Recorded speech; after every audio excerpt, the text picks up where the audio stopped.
Repasando Derecho de Familia. Bienvenidos al canal. Buenas tardes. En el video del día de hoy vamos a hablar sobre la unión marital de hecho, entendiendo que es una forma válida de constituir una familia en Colombia. La unión marital de hecho parte de la consideración de que casarse no es la única opción válida para constituir una familia en Colombia. Se entiende que si bien el matrimonio en sus diferentes modalidades ha sido por muchos años la forma tradicional para conformar una familia, no es la única. Por lo tanto, si una persona tiene el interés responsable de conformar una familia, podría acudir a la unión marital de hecho si no quiere casarse y a partir de allí generar todos los efectos jurídicos de este modelo familiar. ¿Qué es importante tener en cuenta respecto de los diferentes tipos de familia? En primer lugar, que el artículo 42 de la Constitución Política regula la posibilidad de que en el ordenamiento jurídico colombiano existan otros modelos familiares con igual protección constitucional. La unión marital de hecho es producto de los diferentes cambios que se han dado en las relaciones familiares en Colombia. Se debe tener en cuenta que puedo tener una unión marital de hecho y no declararla y que esto no obsta para que no se obtenga la protección constitucional. Entonces, ¿qué entendemos por unión marital de hecho? Lo primero que debemos decir frente a la unión marital de hecho es que es la unión de dos personas sin distinción de sexo que sin cumplir formalidad alguna deciden desarrollar de forma conjunta un proyecto de vida en común y convertirse a partir de ese momento en una familia. La unión marital de hecho entonces va más allá del simple noviazgo y de las relaciones sexuales esporádicas. No es necesario, como he dicho, formalizarla ni declararla, siendo esta su principal diferencia con el matrimonio. Algunas ideas que debemos considerar para entender o para comprender mejor la unión marital de hecho es que antes de 1990 la única forma válida de constituir una familia era mediante el matrimonio. La Ley 54 de 1990 definitivamente crea esa figura específica y la denomina como unión marital de hecho, porque a las uniones de hecho o a las uniones donde dos personas convivían, digamos antes de 1990, no se les daba ninguna protección.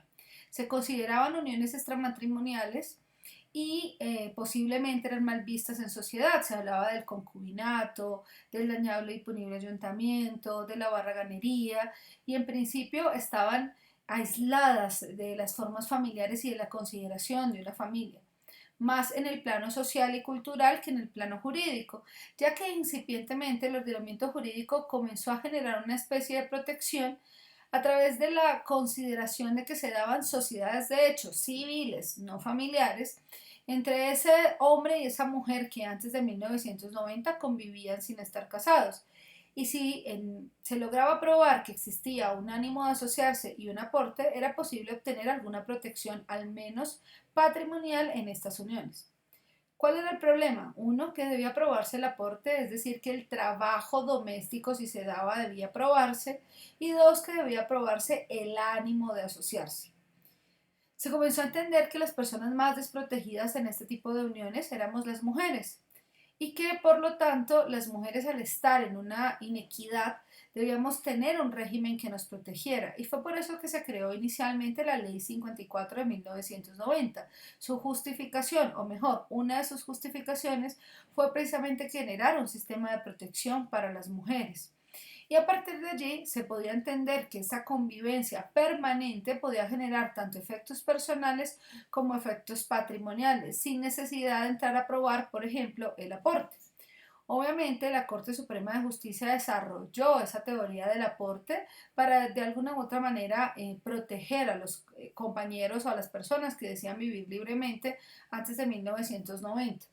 Pero como les digo, no se trabajaba por el área familia, sino por el área civil y además pues implicaba que probatoriamente se alegara que se había contribuido al desarrollo del hogar. Viene entonces la protección constitucional consagrada en el artículo 42 de la Constitución Política. Y esta protección es lo que ha permitido validar que hoy en día también se admita que las parejas del mismo sexo pueden conformar válidamente una familia por unión marital de hecho, así como por vía matrimonial. Ahora, Cuando nosotros hablábamos en el concepto que la unión marital de hecho era una unión de dos personas que tenían el ánimo y la voluntad responsable de constituir una familia, esa voluntad responsable ha sido definida en varias sentencias de la Corte Suprema de Justicia y la Corte Constitucional, que han dicho que nosotros debemos entender esa voluntad responsable como una facultad para decidir lo que queremos y cómo lo vamos a realizar. Asimismo, que no es necesario expresar la voluntad en un documento ni formalizarlo de alguna otra manera, sino que va envuelta en los hechos que nosotros desarrollamos día a día y que se suma entonces a los diferentes comportamientos. Si hemos de definir la voluntad responsable, debemos entenderla como ese proceso de discernimiento que cada una de las personas realiza para tomar la decisión sobre esos actos, en este caso el acto de constituir una familia. También entonces debemos decir que yo ratifico esa voluntad diariamente con mi actitud y que esa voluntad necesariamente, la que predica la unión marital de hecho, implica querer tener una familia, una comunidad de vida y desarrollar un proyecto de vida en común. Es importante entonces verificar cómo se materializa una unión marital de hecho. Pues existen varias formas, pero principalmente nosotros vemos materializada la unión marital de hecho cuando la pareja reside bajo el mismo techo, cuando la pareja se brinda afecto, cuando se ayudan y se socorren mutuamente y cuando existe un respeto recíproco entre ellos. ¿Esto qué implica además? La colaboración en el desarrollo personal, social, laboral y profesional. Al respecto, la Corte Suprema de Justicia ha sido enfática en verificar que esa colaboración debe verse en todos los ámbitos de la vida. También el sostenimiento de relaciones sexuales y la naturaleza familiar de la relación, más allá de un simple noviazgo, de encuentros sexuales esporádicos, sino que aquí lo que se mira es que hay un mayor grado de solidaridad y de apoyo entre los miembros de esa familia, es decir, que no son independientes, sino que mutuamente se toman las decisiones, hay un proceso de discernimiento para la toma de decisiones. En este sentido, diremos que son elementos de la esencia de la unión marital, de hecho, la voluntad, el querer conformar una familia.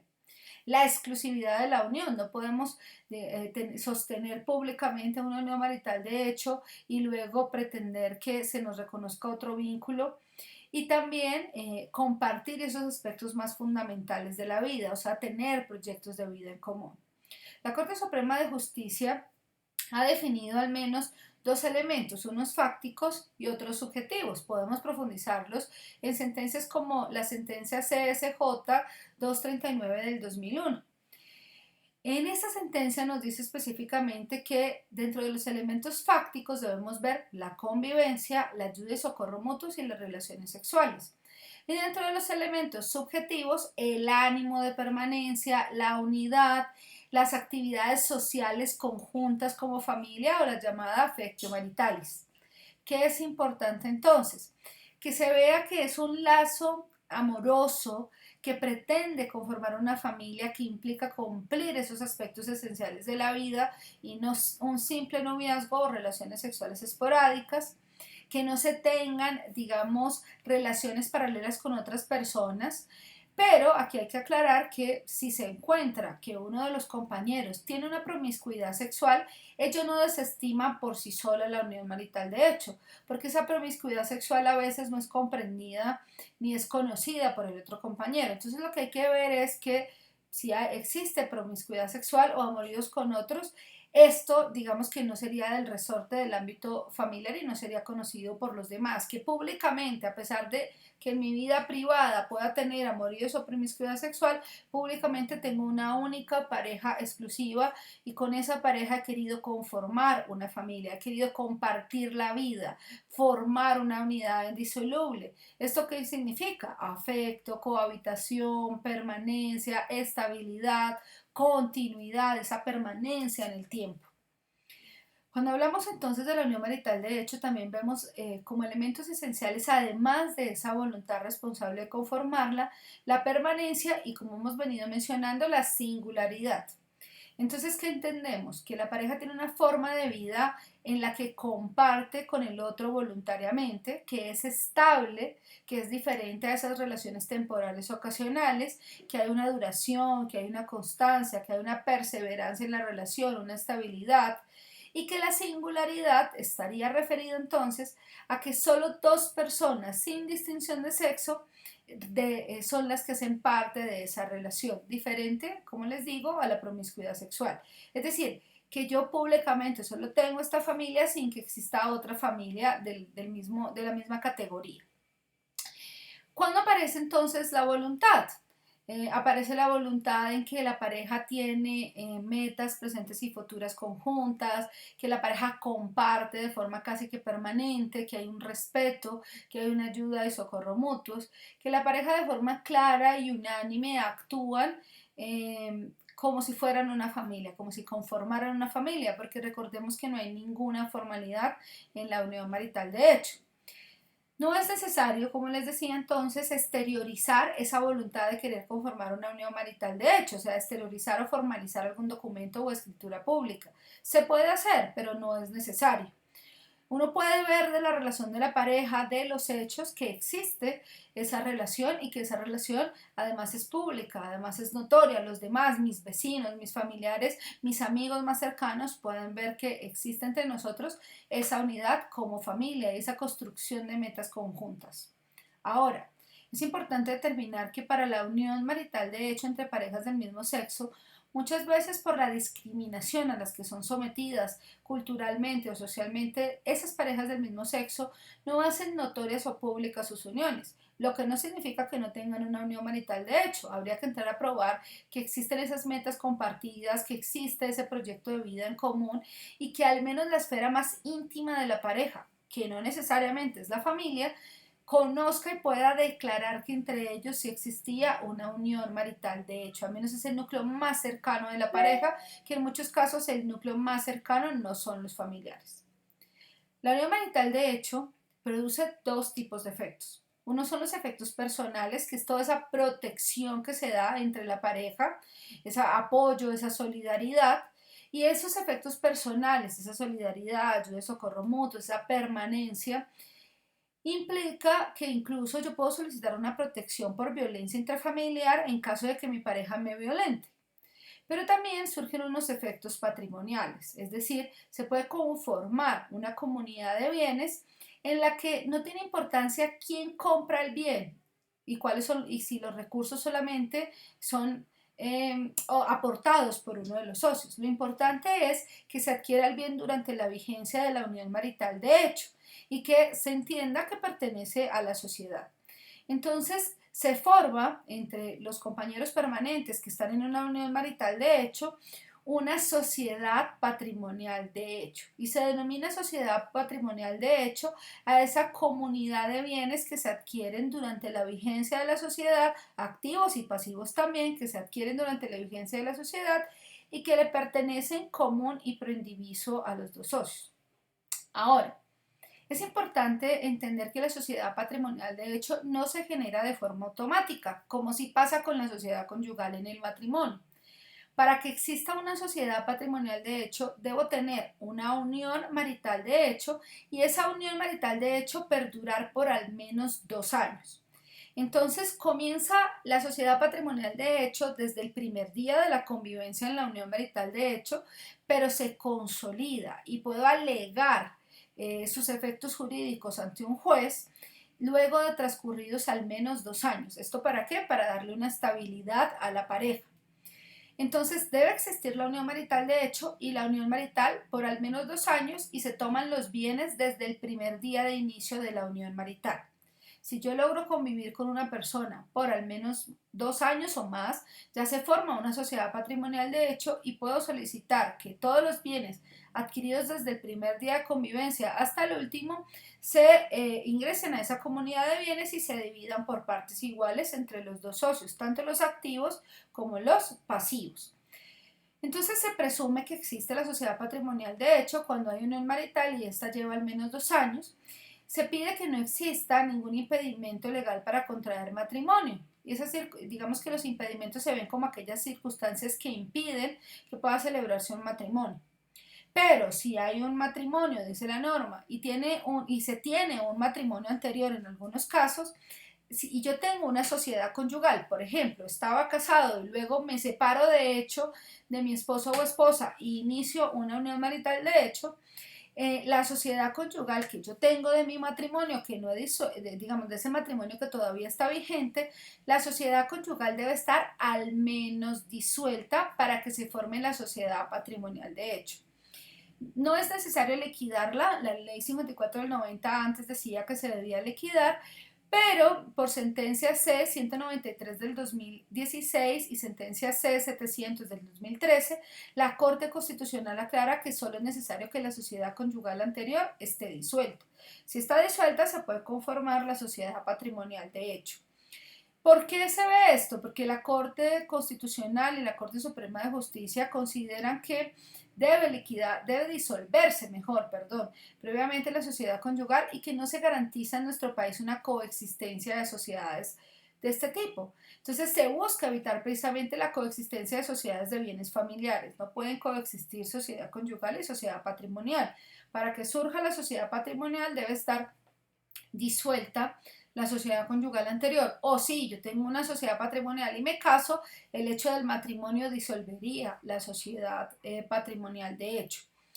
La sociedad patrimonial de hecho también está exenta a solemnidades, como digamos, se ha hablado de la unión marital de hecho, yo no tengo que declararla en ningún documento. ¿Cuándo se suele declarar? Pues se suele declarar a veces para disolverla, liquidarla y dar por terminado el vínculo jurídico. O en algunos casos se declara para acceder a algún servicio, algún subsidio, para hacer afiliaciones a salud. Entonces habría que mirar que para que exista la unión marital de hecho no se requiere declararla, a veces sí para otros actos jurídicos.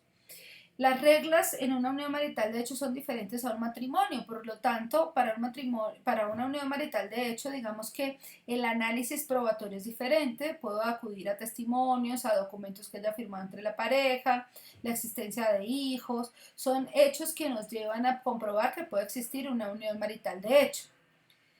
En este sentido, es importante decirlo y recordarlo, la unión marital de hecho con su respectiva sociedad patrimonial se inician o dan inicio en el primer día de convivencia, solo que la sociedad patrimonial de hecho se consolida definitivamente luego de transcurridos 2 años. Yo siempre digo que esto es como una fermentación. Para que un producto fermentado se pueda consumir, yo debo esperar que pase el tiempo. Entonces, para que yo pueda alegar una sociedad patrimonial de hecho, debo esperar a que pasen al menos 2 años.